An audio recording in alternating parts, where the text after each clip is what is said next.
Olá, meus irmãos, que Deus abençoe você, seja muito bem-vindo aqui a mais uma aula da nossa formação teológica e nós chegamos no final desse módulo, Panorama do Novo Testamento. Parabéns a você que chegou até aqui e hoje nós vamos para a última aula desse módulo, amanhã nós já entramos em outro módulo, mas eu quero parabenizar você que esteve conosco até aqui e hoje nós vamos falar do Panorama do Novo Testamento falando do livro do Apocalipse. O Apocalipse. O ano que vem você vai ter uma matéria aqui na formação teológica sobre escatologia, que é a doutrina das últimas coisas. Então o Apocalipse ele vai ser um livro muito usado nessa matéria, assim como outros livros também proféticos, até do Antigo Testamento também, mas nessa matéria nós vamos descortinar muitos mistérios. Mas hoje é um panorama aqui do livro do Apocalipse, e nós já quero começar com você aqui lendo um versículo, que é o versículo chave aqui do livro do Apocalipse, que é Apocalipse capítulo 1, no versículo 3. Diz assim: Bem-aventurado aquele que lê e bem-aventurados os que ouvem as palavras dessa profecia e guardam as coisas que nela estão escritas, porque o tempo está próximo. Esse é o versículo chave do Apocalipse, por quê? Porque ele fala dessa revelação da palavra de Deus revelada e do cumprimento da profecia, dessa palavra de Deus que foi revelada. O autor do Apocalipse é João, o mesmo João dos Evangelhos, o discípulo amado de Jesus. Foi escrito por volta de 95, ali depois de Cristo, João já bem velhinho, e foi escrito ali na ilha de Patmos. João estava exilado. E a Bíblia fala que, aqui no Apocalipse, no comecinho, fala que João estava exilado. E exilado por quê? Por causa da palavra de Deus. O Apocalipse deixa claro que João estava exilado por causa da palavra de Deus. E por quê? Por causa da perseguição. Ali era o Império de Domiciano, o imperador Domiciano, um imperador muito cruel, uma das maiores perseguições contra a igreja, e João foi preso, exilado ali na ilha de Patmos, que era uma das políticas de perseguição desse imperador, que era exilar as pessoas em determinados lugares, e essa ilha, Patmos, era uma ilha usada justamente para isso, para levar aqueles que eram condenados ali no Império Romano, a ficarem isolados ali naquela ilha. E João estava ali preso nessa ilha por causa da palavra de Deus, por pregar a palavra de Deus ali. E os destinatários dessa carta são as igrejas, as 7 igrejas da Ásia Menor. Logo no começo ali, no livro do Apocalipse, você vai ver, nós vamos falar um pouquinho também sobre essas igrejas, e qual que era o propósito dessa carta. O propósito da carta do livro do Apocalipse era confortar e consolar os crentes perseguidos. Como falamos, uma época de perseguição. Então João estava perseguido, ele escreve a uma igreja perseguida, e qual era o ambiente? Era esse ambiente de extrema perseguição. Por que nós falamos que esse livro é usado para consolar e para confortar? Lembra de Paulo falando que a segunda vinda de Cristo era para ser pregada ali, falando em Tessalonicenses? Ele explica sobre a segunda vinda de Cristo, sobre o arrebatamento da igreja, e no final ele escreve assim: portanto, consolai-vos uns aos outros com essa palavra. Porque o Apocalipse deixa claro que, sim, virão juízos de Deus contra toda a nação ímpia, contra todo o povo ímpio, contra a humanidade ímpia, mas o consolo vem no fato de que Deus vai trazer juízo, mas também vai consolar e vai enxugar dos olhos toda lágrima daquele que permanecer fiel mesmo em tempos de perseguição. A palavra Apocalipse, ela vem do grego apocalipsis, que quer dizer revelação. E revelação não dentro do contexto que nós entendemos essa palavra revelação, mas é no contexto de tirar o véu, sabe? Revelar no sentido de tirar o véu. O livro não trata de esconder nada, muito pelo contrário, o livro ele revela, é o livro que vai revelar. No final do livro do Apocalipse, antes de falar do final do livro de Apocalipse, tem o final do livro de Daniel, você vai ver que Deus fala para Daniel assim: Daniel, seles a palavra da profecia, porque aí o tempo ainda o tempo ainda está distante, o cumprimento dessas palavras. Mas para João aqui não, para João é diferente. Jesus vai dizer para João: não seles a palavra da profecia desse livro. Então não é um livro selado, é um livro revelado. Então não é um livro selado, não é um livro fechado. Muito pelo contrário, é um livro de livre acesso. Deus está revelando, não é para esconder nada, é o que Jesus diz para João. E João ele é inspirado pelo Espírito Santo, E Jesus vai mostrar para João. João tem aqui algumas visões, algumas revelações, algumas visões proféticas que vão expor o desenrolar da história humana do começo, tá? Passando pelo juízo de Deus, né? Por todos os julgamentos, passando pelo juízo de Deus, mas também falando da vitória de Cristo e da consumação de todas as coisas até a redenção final da humanidade, lá no capítulo 22 do Apocalipse. E aí aquela questão, será que o Apocalipse realmente fala somente do futuro? Olha só o que diz aqui em Apocalipse, no capítulo 1, versículo 19. Versículo 19. Escreve as coisas que tem vistos, as coisas que são e depois as que hão de acontecer. Ou seja, aqui Jesus está dizendo para João que aquilo que vai ser revelado e que João vai escrever são as coisas que ele já viu, ou seja, as coisas passadas, as coisas que são, ou seja, aquilo que está acontecendo, e também as coisas que vão acontecer depois disso, né? Então o Apocalipse, primeira coisa, nessa ideia de interpretação do Apocalipse, você precisa entender que para entender o Apocalipse, você precisa considerar que ele não é um livro que fala apenas do futuro. Ele fala daquilo que aconteceu, daquilo que estava acontecendo no período em que João estava vivo e também das coisas futuras. E para entender os eventos do Apocalipse, nós precisamos aplicar aqui duas formas de interpretação. Primeiro, a interpretação literal. O que é a interpretação literal? É aquela que entende os eventos que estão descritos ali no Apocalipse, né? Tanto os personagens, você vai ver números, você vai ver feras, bestas, tudo ali, tanto números quanto os personagens do Apocalipse, são lidos e são entendidos como fatos literais. Tá? E aí é importante separar o momento de entender o que é literal e o que não é literal. Então, é algo que a interpretação literal fala que é algo que vai acontecer exatamente como está escrito. Um exemplo, as duas testemunhas do Apocalipse no capítulo 11. A interpretação literal entende que são homens de verdade, homens literais, que vão profetizar por 1260 dias, tá? Então é importante você entender que a literalidade traz essa ideia de que não vem aqueles homens, por exemplo, como figuras que apontam para algum tipo de evento. Não são figuras, eles são literais. É assim que a interpretação literal vai entender. Um outro exemplo é lá os 1000 anos de Apocalipse, no capítulo 20. O milênio, quando fala do milênio. O milênio ali, quem interpreta literalmente essa passagem, vai entender que o milênio trata exatamente de 1000 anos literais, de reinado de Cristo sobre a terra, certo? Então, assim, qual que é o risco da interpretação literal ser levada ao extremo? É que ela pode se tornar a interpretação do texto muito rígida e, em alguns momentos, até mesmo forçada, porque ela vai ignorar o sentido profético e apocalíptico que o texto está trazendo. Porque existe um sentido profético, existe um gênero apocalíptico que é narrado aqui. E é importante a gente entender isso. A segunda interpretação que é importante você aplicar aqui no Apocalipse é a interpretação simbólica, que às vezes ela é tida como interpretação alegórica.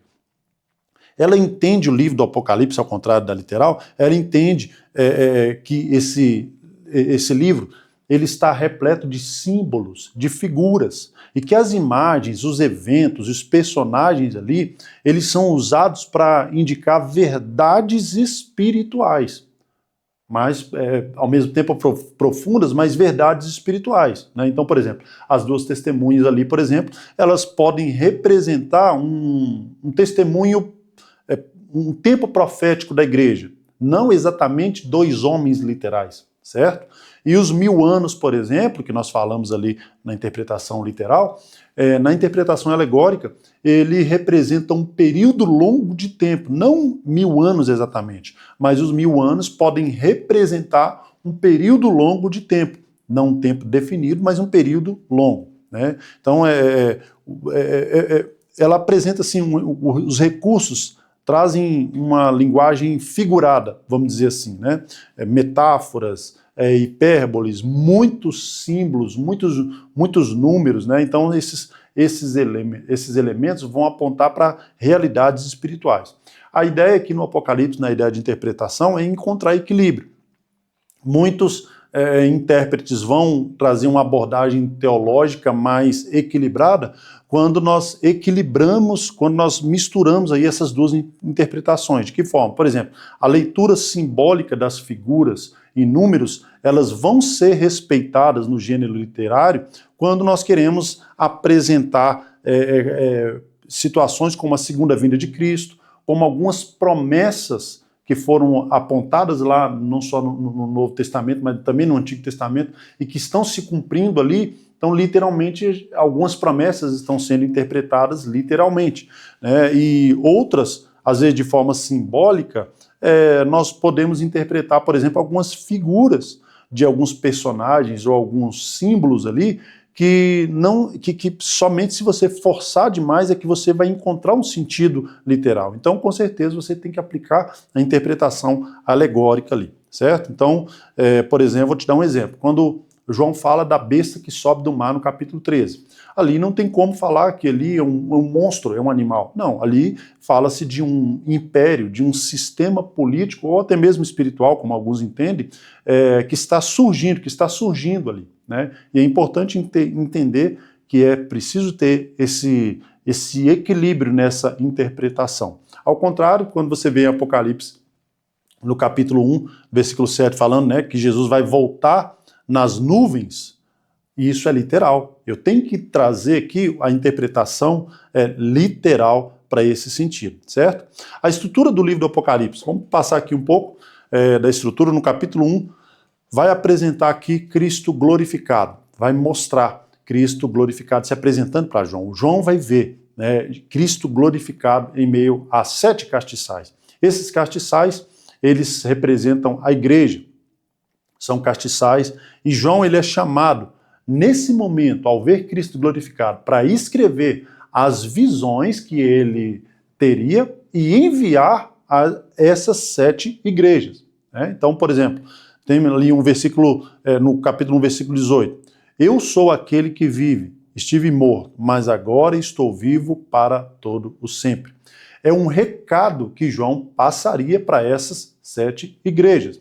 Aqui no capítulo 2, do capítulo 2 ao capítulo 3, essas 7 igrejas vão receber essas cartas. Então você tem a igreja de Éfeso, de Esmirna, de Pérgamo, de Tiatira, de Sardes, de Filadélfia e de Laodiceia. Então João traz aqui um recado para cada uma dessas igrejas. Algumas com alguns elogios, outras com elogios e denúncias do próprio Cristo, né? Então, por exemplo, a igreja de Éfeso.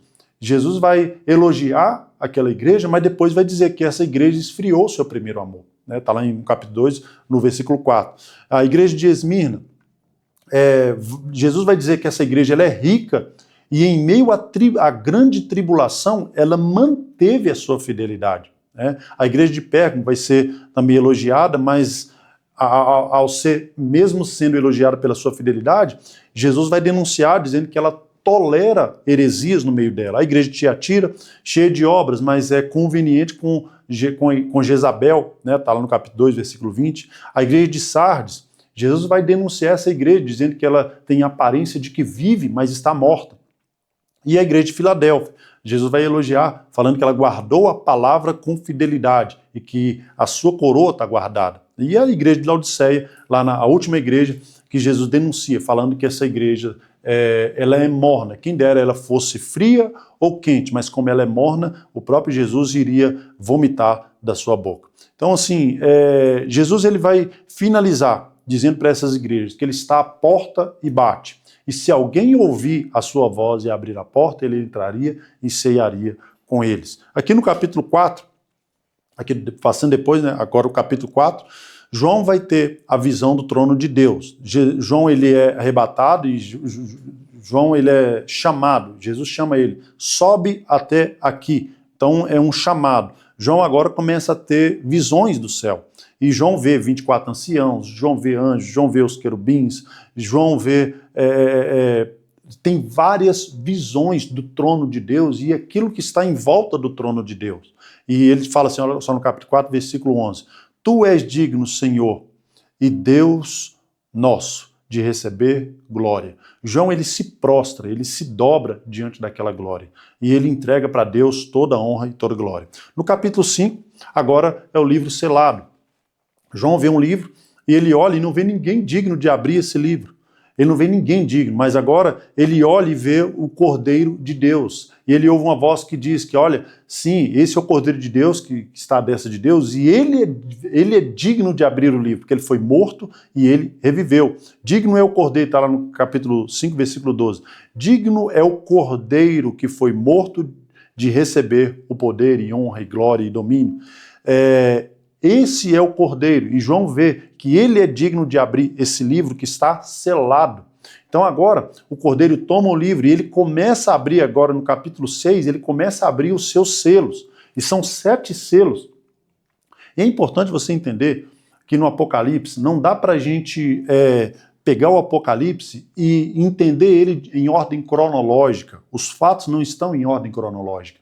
O Apocalipse, é lógico que existem várias visões escatológicas, tem escolas de interpretação, tem aqueles que entendem o Apocalipse como apenas eventos que aconteceram lá no passado, essa é a visão preterista. Tem a visão também historicista, que é aquela visão que entende que o Apocalipse ele está se cumprindo e eles começam a aplicar os fatos, os eventos do Apocalipse durante a história. Então, por exemplo, se levanta um novo Papa, eles vão dizer assim, olha, a besta do capítulo 13 é o Papa. E essa é a visão historicista. É uma visão que ela vai cair em descrédito quando determinados fatos acontecem e que estavam fazendo referência a algum evento do Apocalipse, esse fato vai cair por terra, porque ele vai se cumprir e nada acontece. E também tem a visão idealista, que ela entende que os fatos do Apocalipse, eles são apenas um relato simbólico da guerra entre o bem e o mal. Só está apenas no campo das ideias, nada ali é literal. E tem também a visão futurista. A visão futurista, ela diz que tudo que está no Apocalipse, a partir do capítulo 4, ainda não aconteceu. Ou seja, todo o Apocalipse ele é aplicado ao futuro. E por que eu estou falando isso? Porque quando chega aqui no capítulo 6, nós vamos ver 7 selos, depois nos outros capítulos nós vamos ver 7 trombetas, vamos ver 7 taças. Tudo isso indica o início de juízos de Deus que vão ser desencadeados. Um tempo de grande tribulação que vai se desencadear na Terra, e a Bíblia começa a narrar no Apocalipse esses eventos. E é importante você entender que não podemos colocar isso em ordem cronológica, e quando você estudar o Apocalipse, vamos ter o ano que vem a matéria escatologia, você vai entender, tenho certeza que com muita clareza tudo isso, mas você pega ali os eventos dos 7 selos, pega as 7 trombetas e pega as 7 taças, você vai ver que são eventos que se repetem. A palavra de Deus, a revelação ela é progressiva. E essa progressividade também se aplica aqui. Nos 7 selos, você vai ver os eventos, alguns eventos. Depois, nas 7 trombetas, você vai ver os mesmos eventos se repetindo, porém com alguns acréscimos de revelação aqui nas 7 trombetas. E depois, da mesma forma, 7 taças. Porque não é possível 7 selos, 7 trombetas, 7 taças e vários juízos de Deus ali no Apocalipse se repetindo, e você vê um terço da terra se acabando, depois um terço da terra também se acabando, depois a metade da população. Se você for juntar tudo isso, não sobra mais nada. E aí alguns estudiosos vão entender que o Apocalipse ele precisa ser interpretado dessa forma. Existem blocos, 3 blocos que é preciso você separar do capítulo 1 ao 7, do capítulo 7 ao 14, depois do 18 ao 20, do 15 ao 22. São blocos, e esses blocos, o Apocalipse está praticamente contando a mesma história, porém com acréscimos de revelação. E que quando nós chegamos aqui no capítulo 6, nós vamos ver o Cordeiro abrindo os seus 7 selos. E aí nós vamos ver algumas figuras, tá? Algumas figuras, são figuras, precisam ser interpretadas de forma alegórica. Então essas figuras, você tem ali, o Cordeiro abre o primeiro selo, e aí você tem o cavalo branco, né, que se desencadeia ali um cenário, tem um cavaleiro com um arco na mão, é-lhe dada uma coroa e ele vem vencendo e para vencer. Não diz que ele é vencedor. Então você está abrindo ali um cenário que é justamente o império da grande tribulação, o império do anticristo, e depois vem com isso o cavaleiro vermelho, que são guerras. A própria Bíblia vai dizer que foi dada a ordem aos homens se matarem uns aos outros. Depois dessas guerras vem o terceiro cavaleiro, que é o cavaleiro preto, que representa a fome. a fome depois dessas guerras. Então, esse cavaleiro significa um tempo de fome enorme sobre a terra. E depois o quarto cavaleiro, que é o cavaleiro amarelo, o cavalo amarelo com seu cavaleiro, e esse é denominado morte. E ali essa grande tribulação começa com muita morte, com muita guerra, com muita fome, e esse é o império do anticristo. E a Bíblia fala no versículo 8 aqui: foi-lhe dado poder sobre a terra, sobre a quarta parte da terra para matar. Então é assim o capítulo 6. No capítulo 7, nós vamos ver ali os redimidos e uma grande multidão. Primeiro, 144 mil selados de todas as tribos de Israel. Dependendo da visão que você estiver lendo o Apocalipse, você vai entender que esses 144 mil são judeus. Somente judeus, como a própria Bíblia fala aqui, selados da tribo de Israel. Então, no versículo 4, é isso que está falando. E esses 144 mil, também dependendo da visão, você vai entender como um grupo, um grande grupo de pessoas que estão sendo salvas durante a grande tribulação, durante esse período de grande tribulação, que já começou no capítulo 6, você lembra? E ali, depois, ainda no capítulo 7, a Bíblia vai falar assim que há uma multidão inumerável diante do grande trono branco, diante de Deus, e eles têm palmas nas mãos. Então, o Apocalipse, ele começa a descrever de forma progressiva, essa revelação progressiva. E a Bíblia fala assim no capítulo 7, versículo 14, e esses são os que vieram de grande tribulação. Aí alguns vão dizer que é a própria igreja que está sendo salva e que ainda passou por grande tribulação, outros vão dizer que não, né? No capítulo 8 e 9, começa ali as 7 trombetas, as 7 trombetas que vão anunciar mais juízos de Deus sobre a terra. Então, o juízo de Deus sendo derramado sobre a terra. Então, temos a primeira, segunda, terceira, a quinta trombeta, sétima trombeta, que vão trazer dores, exércitos demoníacos, vão sair, a Bíblia relata sobre demônios que vão sair do abismo. Então, relatos de juízos de Deus sobre a terra, quando as 7 trombetas. E lá na última trombeta, a Bíblia fala que quando o anjo se posiciona e toca a última trombeta, os eleitos de Deus são reunidos diante de Deus, e Deus vai separar, aquilo que Jesus fala em Mateus 24, você separa os bodes das ovelhas, né? E uns vão para a sua direita, outros para a sua esquerda. Uns vão ressuscitar, e uns vão ressuscitar para a condenação, e outros vão ressuscitar para a vida eterna. Aqui no versículo 8, o capítulo 6, versículo 6 do capítulo 8. Então os 7 anjos preparam para tocar a sua trombeta. Depois do capítulo 8, nós temos ali o capítulo 8 e 9, temos o capítulo 10 ao 14. Você vai ver alguns interlúdios. Você tem no capítulo 12 a mulher vestida de sol, você tem no capítulo 13 ali a besta que vai subir do mar, que representando ali o anticristo e o falso profeta, a besta que sobe da terra, a besta que sobe do mar. Tem um livrinho no capítulo 10, né, as 2 testemunhas no capítulo 11, que vão morrer, vão ser expostas durante 3 dias na grande tribulação, depois eles vão reviver. Depois que eles revivem, há um temor muito grande em toda a população da terra, e é isso. No capítulo 13, ali vai ter um relato, né, que é um versículo ilustrativo falando da besta que sobe do mar e da besta que sobe da terra, e fala que ali tem que ter sentido, tem sabedoria, fala da descrição dessa besta, quantos chifres ela tem, tudo ali tem uma representatividade ali na grande tribulação. No capítulo 15 ao 16, começa o derramamento, o juízo das 7 taças, né, são os julgamentos finais de Deus sobre o planeta Terra. Ou seja, mostrando esse derramamento da ira de Deus, que já foi descrito ali nos 7 selos, também nas 7 taças, mas agora de uma forma ainda mais intensa, sendo descrito nas 7 trombetas, e agora nas 7 taças, sendo ainda descrito de uma forma ainda mais poderosa aqui nas 7 taças, né? Falando que Deus está derramando sobre a terra as taças da ira de Deus. É o cálice da ira de Deus sendo derramado sobre o planeta Terra. E tem descrição, né, de que os homens vão desejar a morte, não vão conseguir encontrar, falando da perseguição da besta contra a igreja, a besta contra muitos que não receberam, né, que não receberam o nome e o número do seu nome na testa ou na palma da mão. E no capítulo 17 e 18, a queda da Grande Babilônia. A Grande Babilônia aqui fala justamente desse sistema do anticristo, né, que é esse sistema mundano, religioso e às vezes até comercial que foi implantado aqui no Império da Besta. Entendendo que a Grande Tribulação é esse período de 7 anos, que Satanás terá todo o poder representado pela besta e o falso profeta aqui. E Deus vai destruir com justiça, mostrando no capítulo 18, que vai dizer assim, olha só o que diz o versículo 2, caiu a grande Babilônia.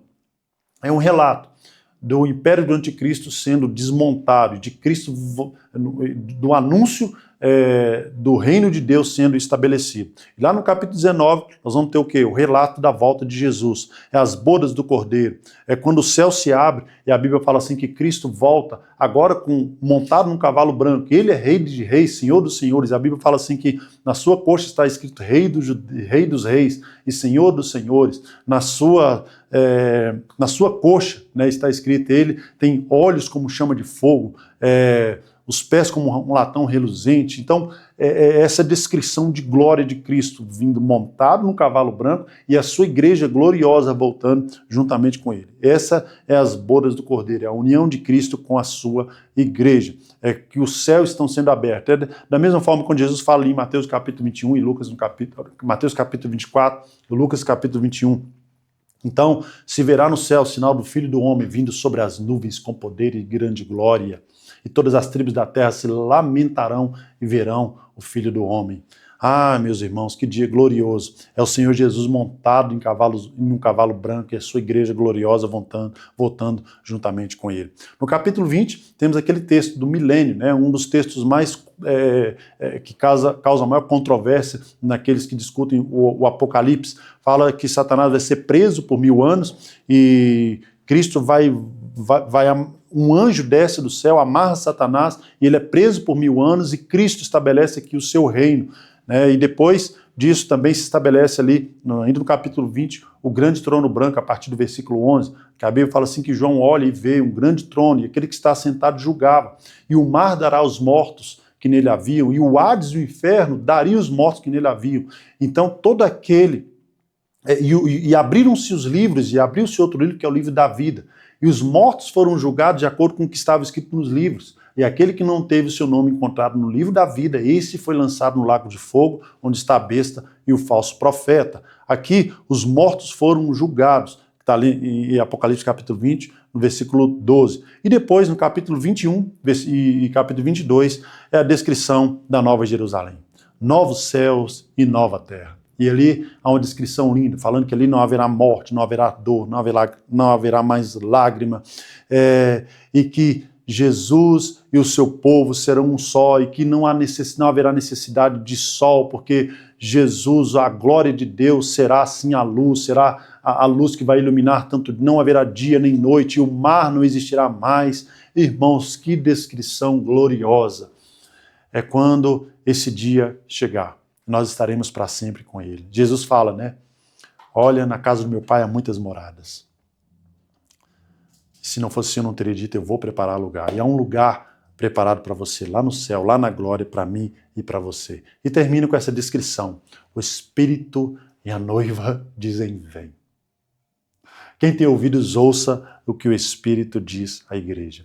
Jesus é glorioso, ele voltará triunfante, e o Apocalipse ele fala dos juízos de Deus, vai mostrar, apesar de tanto juízo, de tanto julgamento de Deus, mas vai mostrar que Deus não perde o controle da história. E no final ele nos convida a ser mordomos fiéis, esperando com vigilância a volta do Senhor. E no versículo 20 do capítulo 22 vai dizer, aquele que testifica essas coisas diz, certamente cedo venho, sem demora. Amém. Ora vem, Senhor Jesus, Maranata, ora vem, Senhor Jesus. E esse foi o livro do Apocalipse. E que Deus abençoe você. E amanhã você esteja aqui novamente com mais uma ministração, com mais uma aula aqui da nossa formação teológica. Que Deus te abençoe.